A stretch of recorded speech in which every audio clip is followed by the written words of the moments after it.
நடைபெற்ற சம்பவத்துக்கு முதலமைச்சர் பொறுப்பேற்க வேண்டும் என்று இங்கு பேசினார்கள். உள்துறையை கவனிப்பவன் என்ற முறையில் மட்டுமல்ல, தமிழ்நாட்டின் முதலமைச்சர் என்ற முறையில் இந்த பிரச்சனையிலிருந்து நான் ஓடி ஒளிவப்பன் அல்ல, பொறுப்பை உணர்ந்ததற்காக தான் பொறுப்போடு பதிலளித்துக் கொண்டிருக்கிறேன். நேற்றைய தினம் முதலமைச்சர் சொல்றார், வேண்டுமென்றே திட்டமிட்டு அதிமுக உறுப்பினர் எதிர்க்கட்சி தலைவர் வந்து ஒரு குழப்பத்தை வெளியேற்றுகிறார். நாங்கள் எல்லாம் நடந்த சம்பவத்தை சொல்கிறேன் என்று. ஏற்கனவே விழுப்புரம் மாவட்டம், அதே போல் செங்கல்பட்டு மாவட்டத்தில் 22 பேர் கள்ளச்சாராயம் அருந்தி இறந்தார்கள். அப்பவும் இதுதான் சொன்னார், இப்பவும் இதைத்தான் சொல்கிறார். பிறகு இன்னொரு சம்பவம் நடந்தாலும் இதைத்தான் சொல்லுவார். ஏதோ நாங்கள் பயந்து வெளியே போயிட்டுமா? பயந்து வெளியே போகவில்லை. உண்மையிலேயே முதலமைச்சருக்கு தைரியம் இருந்தால் நேற்றைய தினம் நாங்கள் பிரச்சனை எழுப்புகின்ற பொழுது இதற்கு நான் பதில் சொல்கிறேன் என்று அப்பொழுதே எழுதி பதில் சொல்லியிருந்தால் நாங்கள் ஏற்றிருப்போம். மாண்புமிகு பேரவைத் தலைவர் அவர்களே, நேற்றைய முன்தினம், அதாவது கடந்த 19/6/2024 அன்று கள்ளக்குறிச்சி மாவட்டம் கள்ளக்குறிச்சி வட்டத்தில் கருணாபுரத்தை சார்ந்த 47 நபர்கள் மெத்தனால் கலந்த விஷசாராயம் அருந்திய காரணத்தினால் உடல்நிலை கடுமையாக பாதிக்கப்பட்டு உயிரிழந்த மிகவும் துயரமான சம்பவம். அது குறித்து உங்களைப் போலவே நானும் மிகுந்த வேதனையும் வருத்தமும் அடைகிறேன். அது தொடர்பாக நேற்றைய தினம் இந்த பேரவையில் உயிரிழந்தவர்களுக்கு அஞ்சலியும் செலுத்தியிருக்கிறோம்.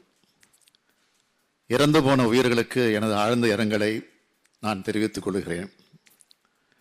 உறவினர்களை இழந்து வாடும் குடும்பத்தினருக்கு எனது ஆறுதலையும் தெரிவித்துக் கொள்கிறேன். இந்த சம்பவம் குறித்து பல்வேறு கருத்துக்கள் இந்த அவையில் தெரிவிக்கப்பட்டிருக்கக்கூடிய நிலையிலே மாண்புமிகு பேரவைத் தலைவருடைய அனுமதியோடு சில விவரங்களை இந்த அவைக்கு தெரிவிக்க விரும்புகிறேன். கள்ளக்குறிச்சி மாவட்டத்தில் நேற்று முன்தினம் நடைபெற்ற கருணாபுரம் சம்பவத்தை பொறுத்தமட்டில் காவல்துறை மற்றும் வருவாய்த்துறையினர் மேற்கொண்ட முதற்கட்ட விசாரணையில் மெத்தனால் கலந்த சாராயத்தை அருந்தியதால் பலர் உடல்நிலை பாதிக்கப்பட்டுள்ளனர் என்ற தகவல் கிடைத்தது.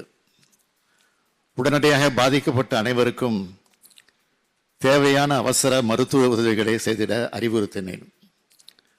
மருத்துவ பணிகளை விரைவுபடுத்திட கூடுதலாக 57 அரசு மருத்துவர்கள் விழுப்புரம், சேலம், திருச்சி, திருவண்ணாமலை, செங்கல்பட்டு ஆகிய மாவட்டங்களிலிருந்து கள்ளக்குறிச்சி மருத்துவமனைக்கு அனுப்பி வைக்கப்பட்டனர்.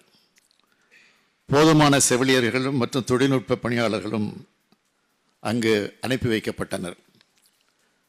கள்ளக்குறிச்சி அரசு மருத்துவமனையில் ஏற்கனவே உள்ள 161 மருத்துவர்களோடு இவர்களும் அங்கு இணைந்து பணியாற்றி வருகிறார்கள். அரசு மருத்துவமனைகளில் இதுபோன்ற நிகழ்வுகளில் சிகிச்சைக்கு பயன்படுத்தக்கூடிய உயிர்காக்கும் மருந்துகள் அனைத்தும் போதுமான அளவில் இருப்பில் வைக்கப்பட்டுள்ளன. தேவைப்படும் இடங்களில் பாதிக்கப்பட்டவரின் உயிர்களை காத்திடும் பொருட்டு அவை வெளி சந்தையில் வாங்கியும் பயன்படுத்தப்பட்டு வருகிறது என்பதை தெரிவித்துக் கொள்கிறேன். நடைபெற்ற சம்பவத்துக்கு முதலமைச்சர் பொறுப்பேற்க வேண்டும் என்று இங்கு பேசினார்கள். உள்துறையை கவனிப்பவன் என்ற முறையில் மட்டுமல்ல, தமிழ்நாட்டின் முதலமைச்சர் என்ற முறையில் இந்த பிரச்சனையிலிருந்து நான் ஓடி ஒளிவப்பன் அல்ல, பொறுப்பை உணர்ந்ததற்காக தான் பொறுப்போடு பதிலளித்துக் கொண்டிருக்கிறேன். எடுத்த நடவடிக்கைகளையும் பட்டியலிட்டிருக்கிறேன். குற்றவாளிகளை கைது செய்துவிட்டுத்தான் உங்களுக்கு பதிலளித்திருக்கிறேன். திறந்த மனதோடு இரும்பு கரங்கொண்டு குற்றம் புரிந்தவர்களை அடக்கி வருகிறேன். எதிர்க்கட்சி ஆட்சியில் இருந்த காலத்தில் போதைப் பொருள் விவகாரத்தில் அமைச்சர்கள், உயர்காவல்துறை அதிகாரிகள் ஈடுபட்டு விசாரிக்கப்பட்டு அந்த வழக்கு நீதிமன்றத்திலும் இருக்கிறது என்பதை நாட்டு மக்கள் மறந்துவிடவில்லை.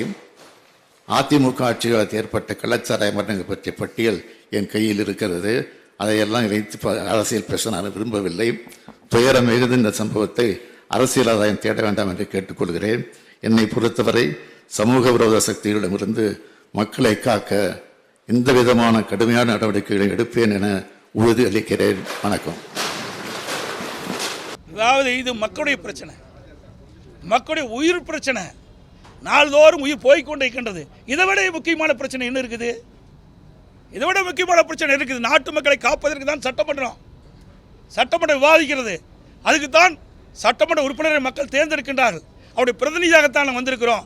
பிரதான எதிர்க்கட்சி என்ற முறையிலே மக்களுடைய குரலை சட்டமன்றத்தில் ஒலித்து அந்த சட்டமன்றத்தின் மூலமாக மக்களுக்கு நீதி கிடைக்க வேண்டும் என்ற அடிப்படையில் தான் நாங்கள் எங்களுக்கு வாய்ப்பு கேட்டோம்.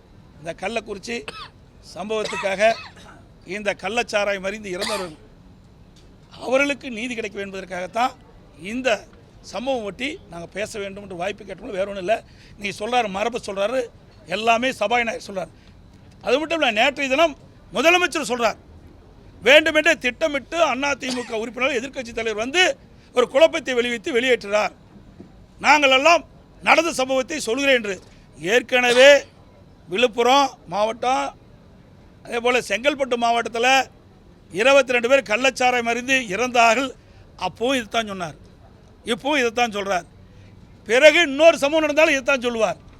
ஏதோ நாங்கள் பயந்து வெளியே போயிட்டுமா? பயந்து வெளியே போகவில்லை. உண்மையிலேயே முதலமைச்சருக்கு தைரியம் இருந்தால் நேற்றைய தினம் நாங்கள் பிரச்சனை எழுப்புகின்ற பொழுது இதற்கு நான் பதில் சொல்கிறேன் என்று அப்பொழுதே எழுதி பதில் சொல்லியிருந்தால் நாங்கள் ஏற்றிருப்போம். நாங்கள் என்ன கேட்குறோம்? வேறு என்ன கேட்டோம்? நடைபெற்ற சம்பவம் குறித்து விவாதிக்க வேண்டும், நாட்டு மக்களுக்கு உண்மை சம்பவம் தெரிய வேண்டும், உண்மை குற்றவாளியை கண்டுபிடித்து தண்டிக்க வேண்டும். இதுதான் எங்களுடைய நிலைப்பாடு. அதற்கு ஏன் தயங்குறாங்க? ஏன்னா ஆளுங்கட்சி சேர்ந்தவர்கள் பல பேர் இடம்பெற்றிருப்பதாக தகவல். அதற்காக தள்ளி தள்ளி போட்டு ஏதோ சாக்கு போக்கு சொல்லி இதை மறைக்க பார்க்குறாங்க. இது உண்மையல்ல. மரபு திராவிட முன்னேற்ற கழகத்தைச் சேர்ந்தவர் எப்படி மரபை கடைபிடித்தார் என்பதை நாட்டு மக்கள் அறிவார்கள். சட்டமன்றத்திலே